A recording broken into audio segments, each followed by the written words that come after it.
Alhamdulillah wa la ilaha illallah. Allahu akbar. Subhanallah. Alhamdulillah wa la ilaha illallah. Allahu akbar. Subhanallah. Alhamdulillah wa la ilaha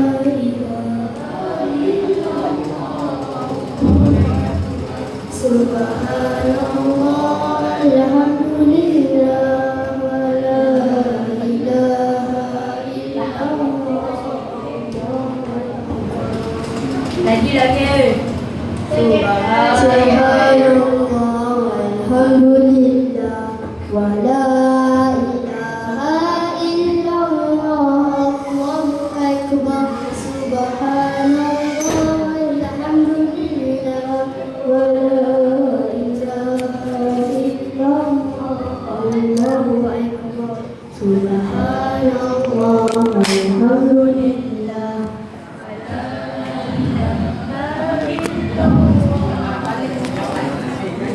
Subhanallah, alhamdulillah, wa la ilaha illallah.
Allahu akbar. Check 1 2 test.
Allahu akbar. Allahu akbar.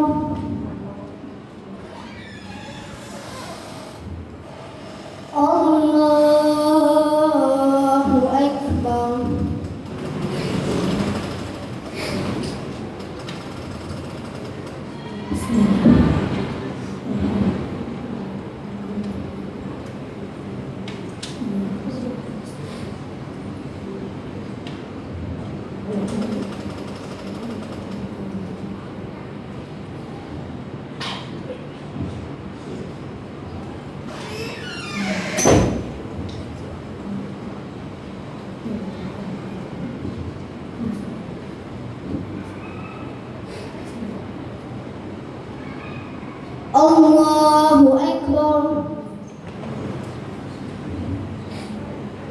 سمع الله لمن حمده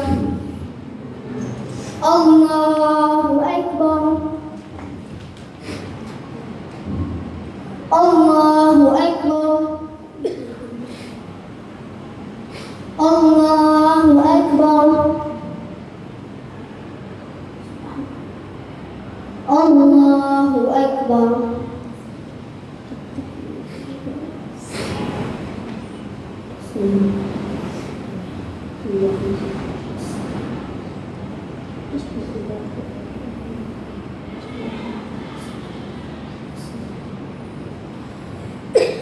الله أكبر سمع الله لمن حمده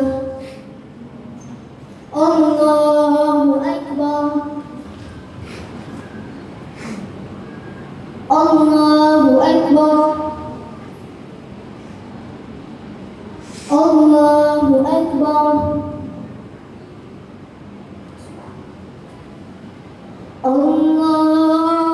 الله أكبر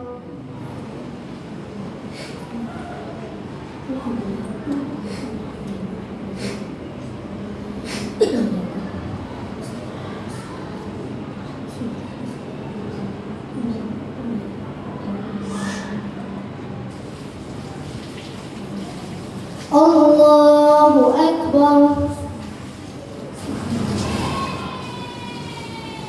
سمع الله لمن حمده الله أكبر الله أكبر الله أكبر الله أكبر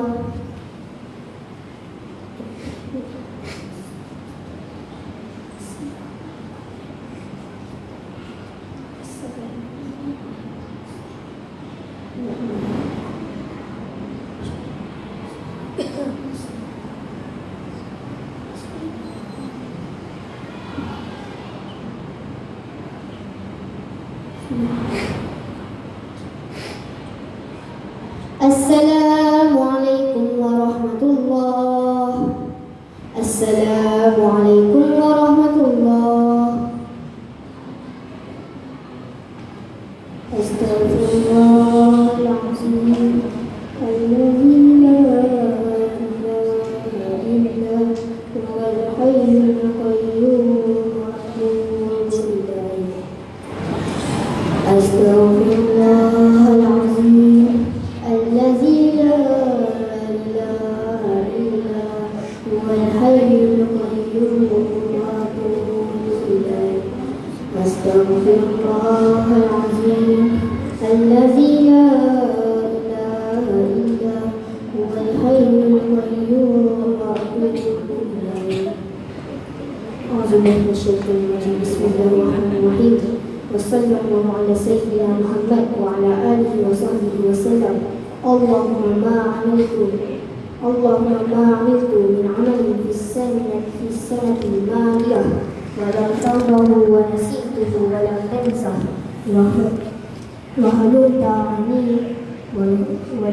وهللت عني مع قدرتك على عقوبتي ودعوتني إلى توبتي بعد جراءتي عليك اللهم إني أستغفرك منه فاغفر لي اللهم وما عملت من عمل التوبة ووعدتني عليه الثواب والغفران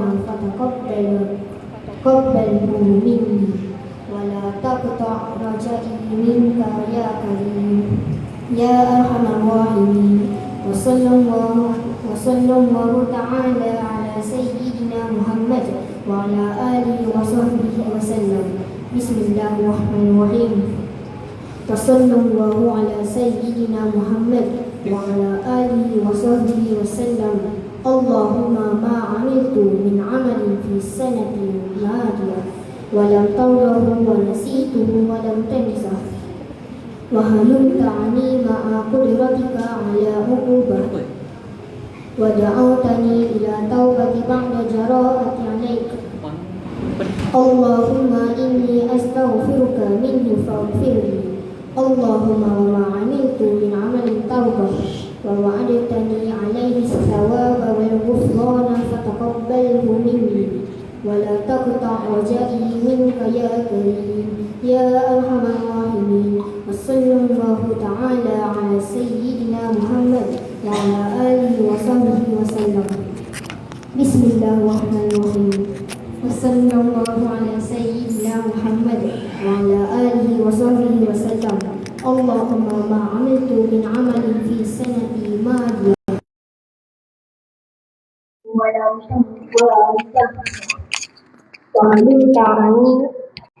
ولم تعني مع قدرتك على عقوبة ودعوتني إلى توبة بعد جراءة عليك. اللهم إني أستغفرك من فاغفر لي. اللهم وما عملت من عمل توبة ووعدتني عليه الثواب والغفران فتقبله مني ولا تقطع رجائي منك يا كريم يا أرحم الراحمين. وصلى الله تعالى على سيدنا محمد وعلى آله وصحبه وسلم والحمد لله رب العالمين.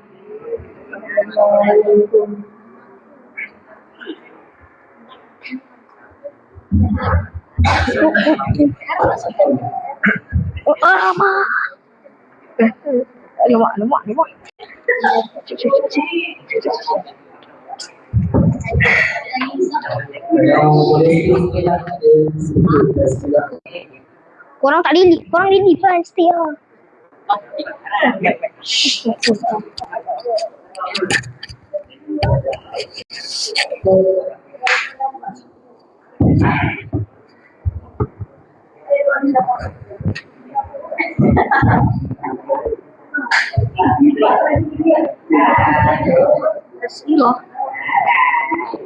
Macam mana bagi nampak kat dia? Nanti tahu benda tahu tu. Tahu benda tu? Kemudian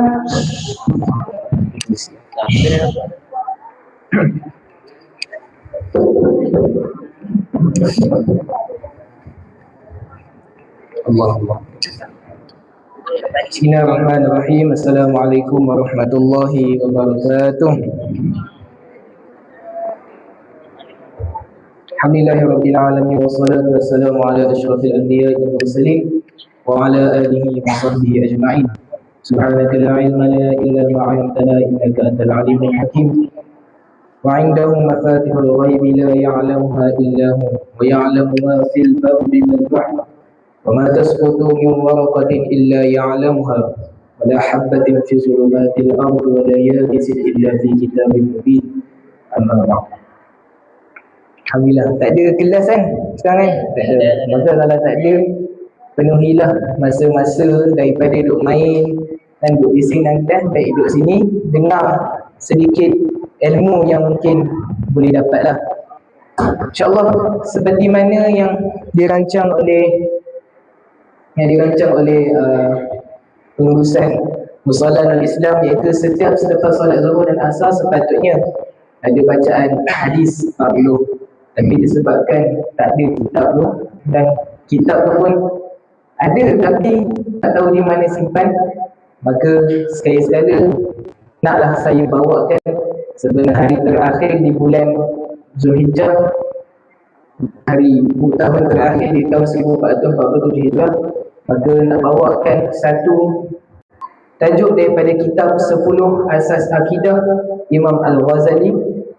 InsyaAllah hari ini akan bercerita tentang zat Allah Subhanahu Wa Taala. Baik, secara ringkasnya, akidah ni adalah salah satu daripada ilmu fardu ain yang kita kena belajar. Fardu ain ni siapa tahu apa maksud dia? Tahu. Sebab apa maksud fardu ain?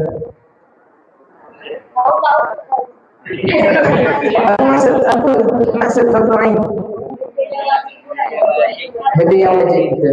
Benda yang wajib setiap orang Islam kena belajar ilmu fardu ain. Ilmu fardu ain ni terbahagi pada 3 pula. Yang pertama akidah, yang kita nak belajar hari ni akidah. Yang kedua yang fiqh, yang kita solat dulu dan sebagainya. Yang keempat tasawuf. Pernah dengar tasawuf? Kalau pernah dengar tasawuf tu apa? Pernah dengar tapi tak tahu. Tasawuf ni adalah penyucian jiwa kita. Penyucian jiwa. Sebab dalam kitab tasawuf dia ada cerita tentang 7 anggota kita, iaitu mata kita, mulut kita, telinga kita, tangan kita, kaki kita dan kemaluan kita. Yang benda-benda yang selalu berpunca kita buat maksiat. Kalau mata kita melihat perkara yang tak elok, itu benda maksiat pertama. Panggil je abang dalam bilik. Panggil abang dalam bilik je.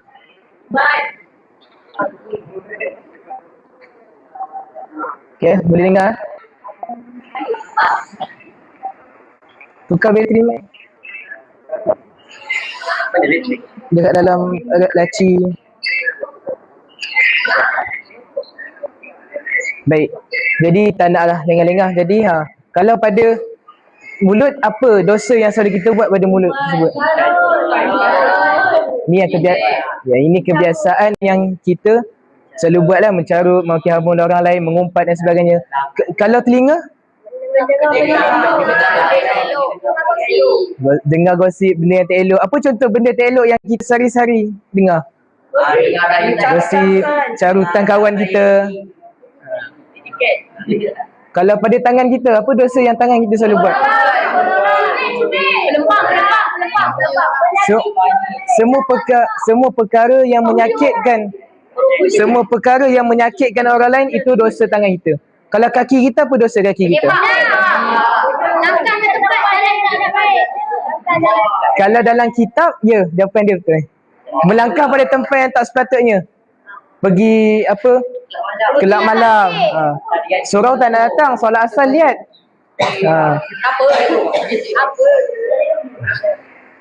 Kalau dosa pada apa lagi tadi yang disebut?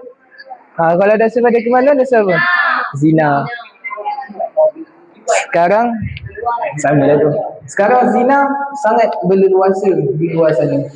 Boleh dikatakan kalau kita tengok, hampir setiap hari ada anak luar nikah yang dilahirkan berpunca daripada zina. Kenapa berlakunya maksiat-maksiat 7 perkara tersebut? Sebab fardu ain yang pertama tak mantap lagi. Apa tadi fardu ain yang pertama yang disebutkan tadi? Akidah. Penting kita belajar akidah supaya mengenal Allah. Awaludin ma'rifatullah. Seawal-awal dalam beragama adalah mengenal Allah. Kalau kita tak kenal Allah, macam mana kita nak buat hukum fiqh ni, solat dan sebagainya? Kalau kita tak kenal Allah, macam mana jiwa kita nak bersih? Jadi hari ni nak ambil satu dulu, kita akan khatam je lah. Dalam 10 ni ada 10 bab.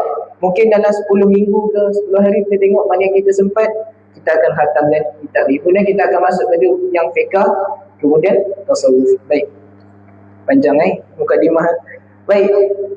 Asas pertama dalam kita nak mengenal Allah, dalam kita belajar akidah, asas yang pertama adalah kita mengenal zat Allah Subhanahu Wa Taala. Ini Imam Ghazali. Kenal Imam Ghazali? Kenal Imam Ghazali kan? Imam Ghazali yang mengarang kitab ini. Dalam kitab Usuluddin fil Al-Arba'in fi Usuluddin. Kami berkata, segala puji bagi Allah yang mengenalkan kepada hamba-Nya melalui kitab Al-Quran. Kerana dalam Al-Quran diutuskan ataupun diwahyukan kepada Rasulullah. Maka kalaulah Quran tu tak ada, boleh tak kita nak kenal Allah?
Maka Allah ni, kita kena kenal Allah adalah satu-satunya zat. Tak ada siapa pun yang dengar pun. Allah Subhanahu Wa Taala. Kemudian esa pada sifat. Contoh, mukhalafatuhu lil hawadis. Jadi siapa yang seumpama dengannya. Mukhalafatuhu lil hawadis dari segala sifat wa masalah masih. Kalau ada yang sama dengan Allah, maka makhluk itu ilmu. Ada yang sendiri kata, walaupun 99 nama Allah, ada Ar-Rahman yang Maha Penyayang. Kat sini semua ada sifat penyayang, betul? Tapi tak ada siapa pun yang sama sifat penyayang dengan sifat penyayang Allah. Cuba bagi satu contoh sifat penyayang Allah. Nombor 3. Lagi apa lagi? Sedekah. Maksudnya apa, Allah bagi kita rasa nak buat kebaikan, sampaikan Allah cinta pada kita. Itu boleh juga tu. Ada ni. Sebab Allah tu, ini kalau kita kaji ayat haras tadi, apa Allah tak terima taubat kita tu. Walaupun buat dosa lima, sebenarnya ada satu ayat dalam Quran Allah kata, wahai hamba-hambaku yang melampaui batas. Melampaui batas maksudnya buat dosa besar macam mana sekalipun, jangan berputus asa dari rahmat Allah. Maksudnya kalau kita ni pernah dulu berkapal dosa besar tu, Betul. berkapal dan sebagainya, kita putus. Kita rasa macam kita putus, ya Allah ampun ke tak? Kita jangan pernah rasa yang Allah tak pernah ampunkan kita. Bahkan Allah itu sentiasa menunggu kita nak bertaubat dan sebagainya. Kemudian Allah ini esa pada perbuatan. Allah cipta dan Allah beri kesan. Contoh, apa yang Allah cipta dan beri kesan? Contoh ubat. Ubat kita makan, bila kita demam kita makan. Bila kita makan kita akan sihat tu. Siapa yang bagi kesan pada kesihatan? Allah. Kalau Allah tak izinkan kita tak sihat, kalau Allah tak izinkan kita sihat, makanlah ubat banyak mana sekalipun kita tak akan sihat. Boleh faham? Tunggal tiada yang menyamai bagi dua. Kita bayangkan seorang pelukis. Seorang pelukis, dia melukis pelukis dan lukisan. Pelukis itu, kita ni daripada daging tu lah, tetapi lukisan tu daripada dakwat. Adakah kita sebagai pelukis yang melukis, contoh saya duduk sini, dia melukis haras. Haras dibuat daripada daging tu lah. Maka adakah sama haras yang ada dekat kanvas dengan haras yang ada pada mata? Macam tu juga Allah. Allah buat kita dan Allah tak akan pernah sama dengan makhluk. Boleh faham analogi tu? Takut tak faham kan? Kita lukis, adakah yang kita lukis tu sama dengan tu? Tak kan? Sebab itu daging, ini dakwat, ini pensel semata-mata, bukan daging. Jadi macam tu juga dengan Allah. Bahkan Allah jauh lagi daripada itu. Kerana Allah mukhalafatuhu lil hawadis. Allah berbeza dengan makhluk daripada segala perkara. Dan Allah bukan jisim. Kita jangan membanyakkan Allah ada kepala dan sebagainya, Allah ada tangan dan sebagainya.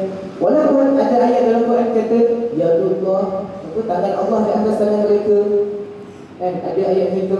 Tapi kalau ikut ulama Ahli Sunnah wal Jamaah yang di Malaysia ni, mereka kata tangan Allah itu adalah apa, macam kiasan kepada pemerintahan Allah Subhanahu Wa Taala. Dan Allah ini wujud tiada tempat dan tiada arah. Maka sebenarnya kalau orang tanya kita, Allah kat mana? Kita jangan jawab Allah ada kat mana-mana.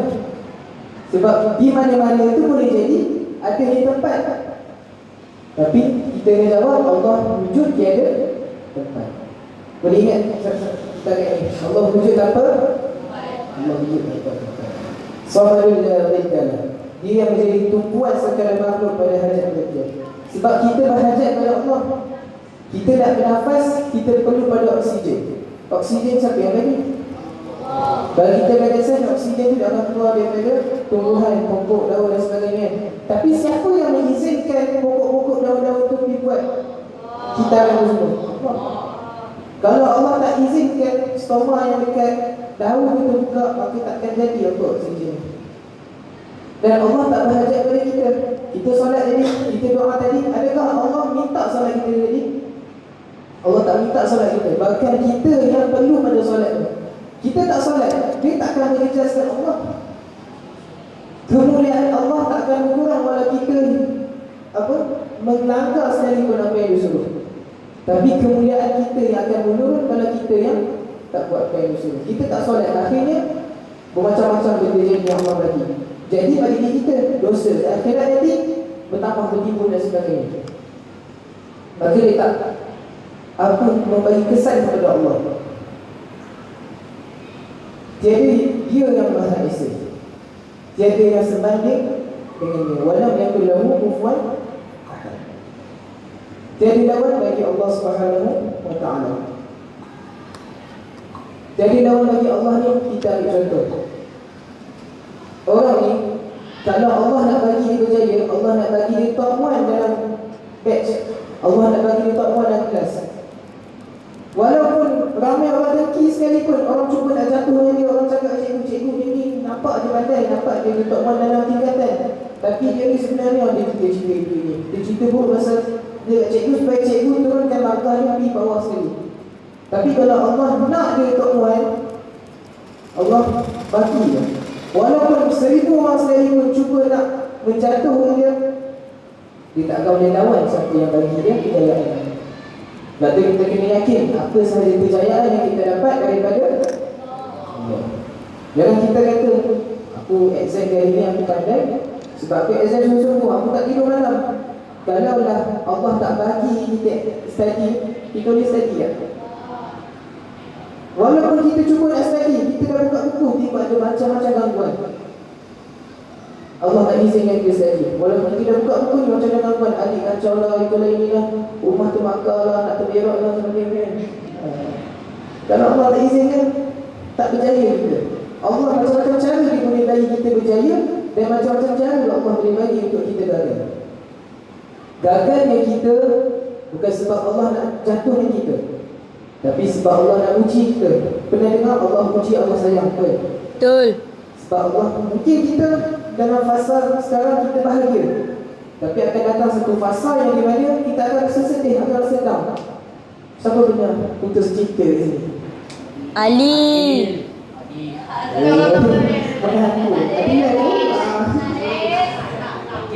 Sakit tak putus cinta? Jujur. Jujur, sakit tak putus cinta? Sakit tak kalau kita tengok crush kita rupanya pergi suka kat kawan kita juga? Sakit ke tak? Tapi time kita dah berkah, dia bercinta dengan dia apa semua, mungkin time kita lupa pada Allah. Bila kita lupa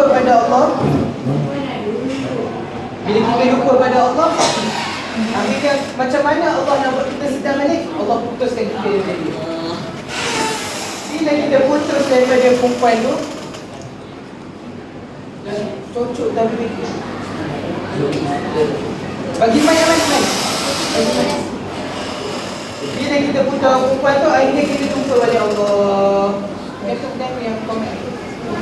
Bila jumpa balik Allah, barulah kita nak mengadu, ya Allah, macam ni macam tu. Oh, kita nak berdoa, kalau tak selama ni bercinta dengan dia, solat tak pernah. Doa lepas solat pun tinggal. Solat tu pun letak tepi tu. Kata lain nanti aku chat lepas solat tu, bagi salam Assalamualaikum warahmatullahi. Tengok ni, ada notification. Oh tu chat. Zikir tak ada, doa pun tak ada. Tapi kita lalai dengan Allah.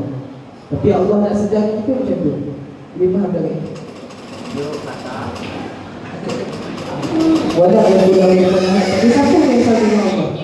Manusia ada sifat yang sama dengan Allah. Contoh tadi, Allah kita boleh melihat, tapi kita boleh lihat sejauh mana ni. Kita duduk dalam solat, kita boleh tengok tak kejadian yang lewat muka. Maka walaupun kita ada sifat yang sama dengan Allah, kita tak akan mampu dapat yang sama dengan Allah. Allah penglihatannya infinity, pendengarannya infinity. Sebab tu jangan kita kata Allah tak dengar doa kita. Allah dengar doa kita. Tapi pernah tak kita kalau Allah tak makbulkan di hari ini, Mungkin pada masa akan datang. Sebab kita manusia, kita nak yang instant, kita nak yang cepat. Bila nak yang cepat, kita akan memaksa Allah. Kita akan kata, ya Allah, bila nak bagi, bila nak bagi. Sebenarnya kita tak tahu pada masa yang akan datang Allah akan bagi lebih baik. Kita minta ke Allah sekarang. Siapa pernah baca Rabbi ja'alni muqima shalah? Pernah dengar doa tu? Siapa yang pernah baca, siapa yang pernah dengar, siapa yang pernah habiskan doa tu pasal supaya anak kita mendirikan solat. Kita sekarang ada anak ke? Jadi macam mana Allah nak makbulkan? Takkan Allah nak makbulkan hari ni tiba-tiba kita dapat anak. Tak mana anak kan? Tiba-tiba ada budak kata, Hai ayah. Kata mana datang anak kucing ada lah kita kan. Tapi Allah simpan doa tu bila kita dah ada anak ni. Anak kita akan rajin solat, akan rajin buat ibadah dan sebagainya. Sebab tu doakan anak walaupun masih lagi daripada belajar kan sains kan. Doakan walaupun sejak daripada tu ni. Sebab bila kita nak ulang-ulang doa tu akhirnya, sebab doa yang diulang-ulang adalah doa yang senang dimakbulkan. Jadi bila kita dah rasa macam aku selalu ulang doa ni, maka jangan pernah berhenti doa. Sebab kadang-kadang Allah nak bagi apa yang kita dah ulang-ulang. Dia itu paling tiada awal bagi dia. Tiada awal bagi Allah. Maksudnya kalau ada orang tanya, bila Allah diciptakan? Maka jawapannya apa nak jawab kalau orang tanya? Tiada awal. Apa maksudnya tiada awal? Tiada permulaan, tiada pengakhiran. Sebab Allah contoh, ini analogi. 1 tambah 1 kita boleh dapat. Tapi nombor apa yang kalau kita tambah boleh dapat nombor 1? Ataupun tambah apa yang kita boleh dapat nombor kosong? Tak boleh. Maka Allah tiada awal. Macam mana? Bahkan Allah lebih daripada itu. Kita duk fikir mana datang nombor kosong, mana datang nombor 1. Tapi Allah lebih dari itu. Dia azali, tiada permulaan baginya. Bermaksud azali, apa maksud azali? Azali maksudnya yang berkekalan. Maksudnya tiada tempoh. Manusia hidup ada tempoh. Mati umur 60, mati lepas 3. Manusia ada tempoh. Tapi Allah azali, tiada permulaan, tiada pengakhiran. Dia berkekalan wujud, tiada pengakhiran baginya. Kekal abadi, tiada penutup baginya. Dia qayyum, maha mentadbir. Qayyum maksudnya maha mentadbir. Tiada putus baginya. Apa maksud tiada putus bagi Allah SWT?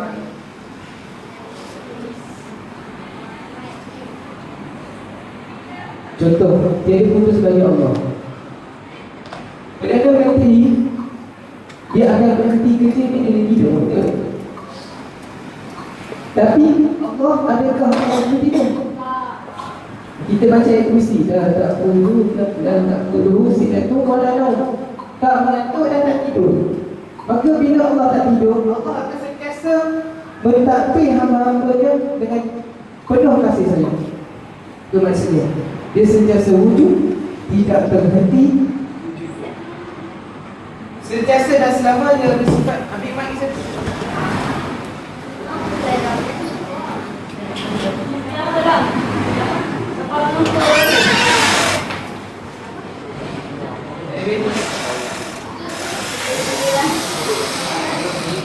Sentiasa dan selamanya bersifat dengan sifat-sifat keagungan. Contoh, Allah sentiasa bersifat dengan sifat keagungan. Bila kita sebut pasal agung, mulia, apa yang berfikir dalam kepala otak kita? Raja, pemimpin. Contoh banyak senang. Fatah 11. Allah naklah lebih.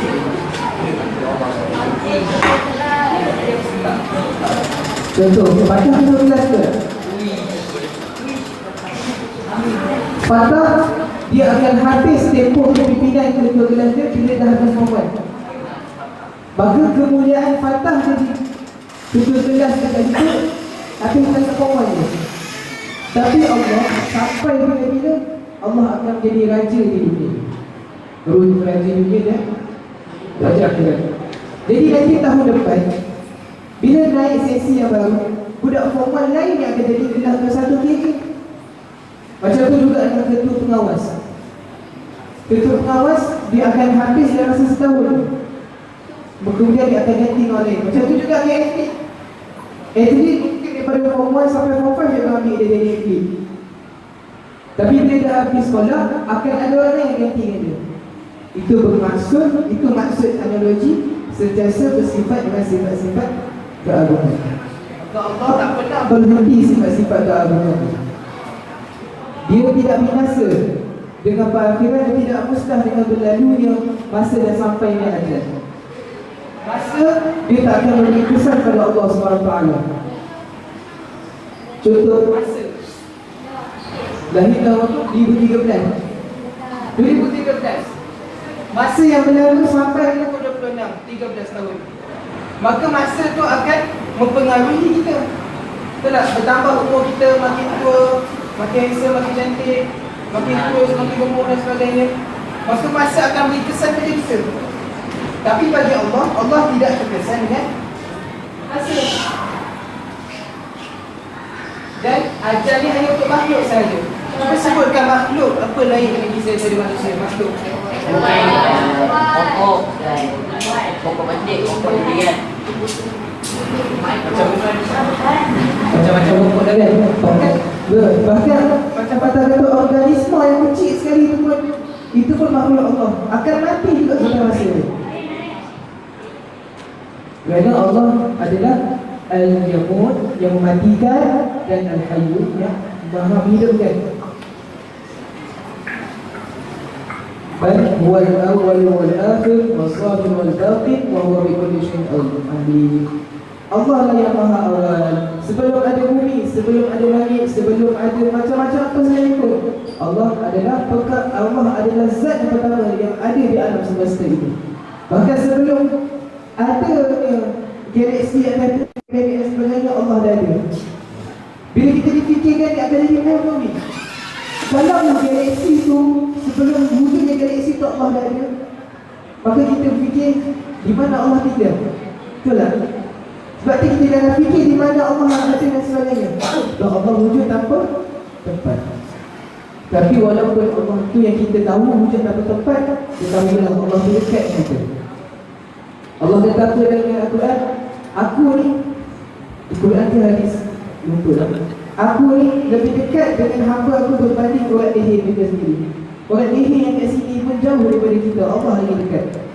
Jadi jangan pernah rasa Allah pun jauh daripada kita. Sekali nak buat dosa, ingat Allah ada ni, tengok ni. Sekali kita nak buat maksiat, walaupun dalam bilik seorang, ingat Allah nampak kita. Allah lebih dekat daripada orang leher kita sendiri. Dan akhir sampai kiamat semua makhluk mati dah hancur, namun Allah tetap wujud. Bahkan malaikat-malaikat semua yang mulia tu pun Allah mati. Yang nyata, yang dapat diketahui itu sebab wujudnya Allah ini sangat jelas. Siapa yang menumbuhkan pokok memang kita yang letak baja. Tapi siapa yang membesarkan pokok tu sampai boleh hidup beratus tahun dan sebagainya. Mustahil manusia yang membina pokok tu sampai tinggi langit. Maka Allah lah yang mentadbir kesemua alam ini. Yang tersembunyi yang kita tak dapat tahu hakikat Allah SWT macam mana. Sebab akal manusia sangat lemah dan tak mampu untuk menerima hakikat zat Allah Ta'ala. Saya yakin dalam ni ada yang tak faham sebenarnya. Betul tak? Ada yang tak faham? Cuba jujur, siapa yang tak faham?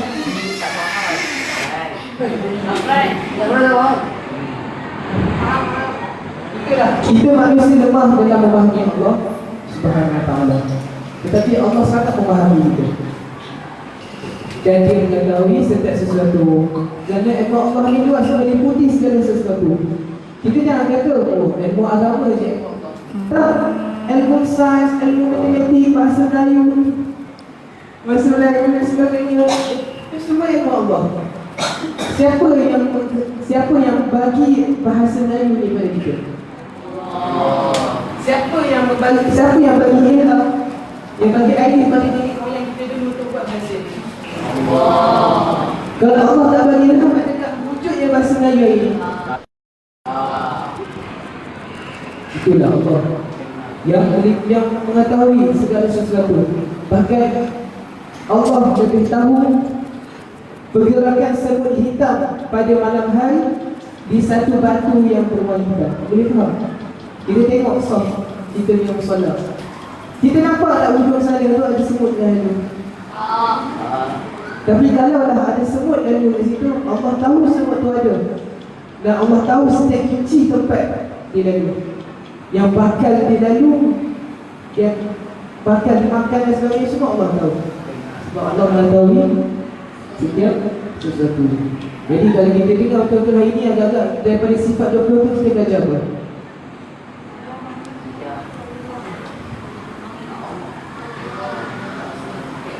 Kita belajar Allah Maha Mendengar.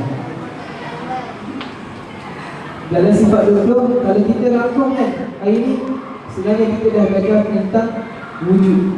Apa maksud wujud? Ada tak tadi sebut bahawa Allah itu wujud tanpa tempat, Allah itu ada tanpa masa dan sebagainya? Ada. Maka kita dah belajar tentang Allah wujud. Kemudian kita dah belajar tidak. Apa maksud tidak? Tidak berkuasa.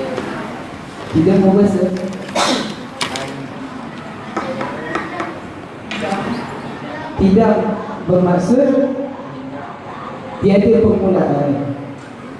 Tadi yang sebut tak bahawa Allah itu tak ada apa? Bakok, apa maksud bakok? Kidam bakok. Apa maksud bakok? Sebab Allah tiada perakhiran. Allah selama-lamanya ada. Kalau kita baca surah Al-Rahman, wa yabqa wajhu rabbika maka tetaplah, maka kekallah kemuliaan Allah itu yang maha berkuasa. Ya surah Al-Rahman. Wahdaniyah, apa maksud wahdaniyah? Wahdaniyah, satu maksud. Allah itu tidak berbilang. Kalau lah kata Allah itu ada tiga dan sebagainya, itu susah kita. Maka tapi dah kita cakap nak kawan kita yang Muslim, Tuhan itu ada satu je. Yang kawan semua tu semua berhala tu semua tak betul. Yang kita cakap betul. Kalau kita dah dakwah, kita dakwah dengan baik. Kita jangan bagi kita menghakimi ini dan sebagainya. Jadi diorang ada kepercayaan masing-masing. Kita pun ada kepercayaan masing-masing. Jadi jangan pun nak hidup di Vietnam dan nak ambil waktu ini kita pun kan. Adilah dalam sejam, alhamdulillah. Sampai sikit banyak. Jadi sebelum tu nak tanya beberapa orang, apa yang boleh dapat daripada tazkirah ini? Ustaz ni lah, daripada apa yang boleh dapat? Apa yang boleh dapat daripada tazkirah ini?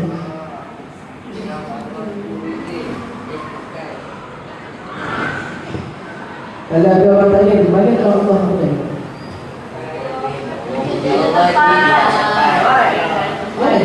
Tak dijawab. Allah wujud. Dia sebenarnya dalam ilmu yang abang ajar ni sebenarnya dia ada khilaf. Tahu khilaf? Dia ada apa? Dia ada, bukan salah faham. Dia ada banyak pendapat. Tapi salah satu yang kita Malaysia pakai, yang mufti semua pakai adalah yang abang cerita dari sini lah. Tadi aku dapat apa dari dia ni?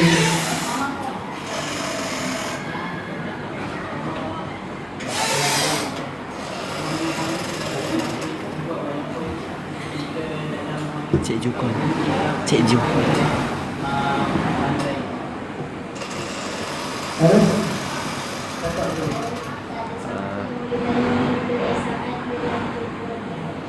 Jawapan dia, jawapan pengalipan.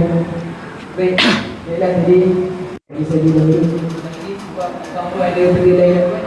Jadi, kul qali hadza wa astaghfirullahalazim li wa lakum. Assalamualaikum warahmatullahi wabarakatuh.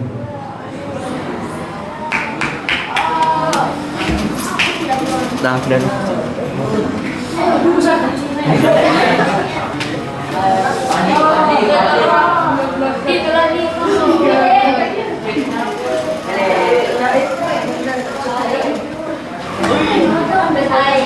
Adik yang jahat bang.